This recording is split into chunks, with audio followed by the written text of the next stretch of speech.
জনাব হান্নান বেসরকারি প্রতিষ্ঠানে কর্মরত। তিনি মাসে ৩০,০০০ টাকা বেতন পান এবং বছরে ২ বার ২০,০০০ টাকা করে বোনাস পান। ২০১৭ সালের ১লা জানুয়ারি তার পরিবারের নগদ তহবিল ১২,০০০ টাকা, বাড়িঘর ৫,৫০,০০০ টাকা, সরঞ্জাম ৬,০০০ টাকা এবং সহকর্মীর নিকট ঋণ ছিল ৪০,০০০ টাকা।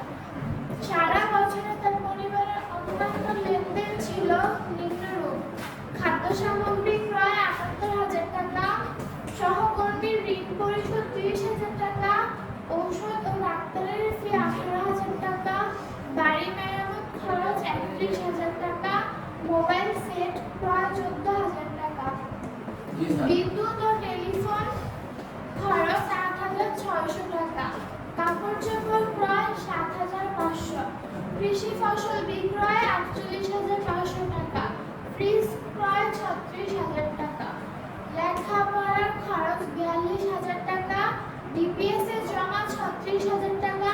এছাড়া বিদ্যুৎ বিল বাবদ ৩,৪০০ টাকা বকেয়া রয়েছে।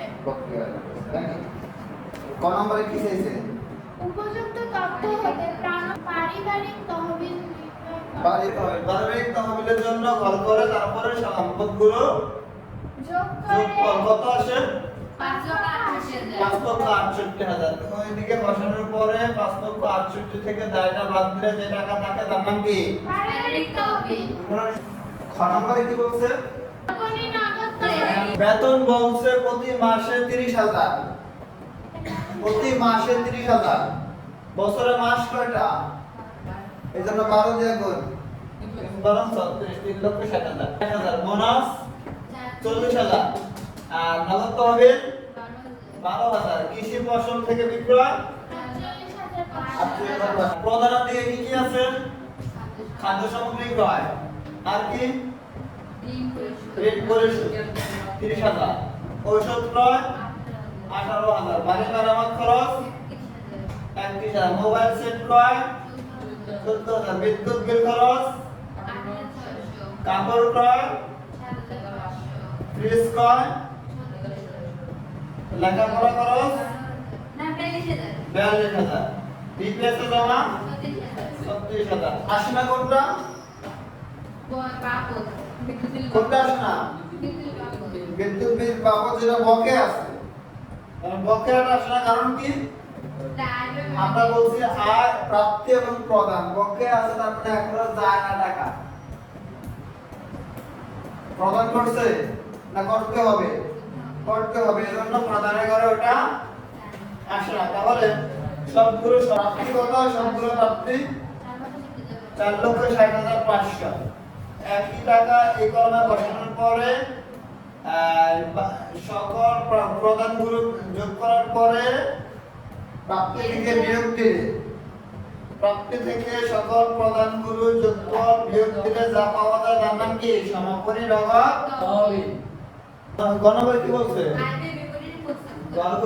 গণনা বলছে আয় ব্যয় বিবরণী। আয় ব্যয় বিবরণী কিভাবে করব? আয় থেকে ব্যয়গুলো বিয়োগ করব। আয়ের মধ্যে কি কি আছে? বেতন 12 মাসে ৩,৬০,০০০। বোনাস ৪০,০০০। কৃষি ফসল থেকে আয় 38,৫০০। যোগ করলে 4,38,৫০০। এটাকে কি বলে? মোট আয়। তার থেকে বাদ যাবে ব্যয়। ব্যয়ের মধ্যে আছে খাদ্য সামগ্রী ক্রয় ৭৮,০০০। ঔষধ ক্রয় ১৮,০০০। বাড়ি মেরামত ৪১,০০০। বিদ্যুৎ ও টেলিফোন খরচের সাথে যোগ আছে, সমন্বয় আছে। বছর বকেয়া রয়েছে কত? ৮,৪০০। এজন্য প্রথম করে লিখছি বিদ্যুৎ ও টেলিফোন ৮,৬০০। আর বকেয়া বিল আছে ৩,৪০০। যোগ করলে ১২,০০০। কাপড় চোপড় খরচ ৭,৫০০। লেখাপড়া খরচ ৪২,০০০।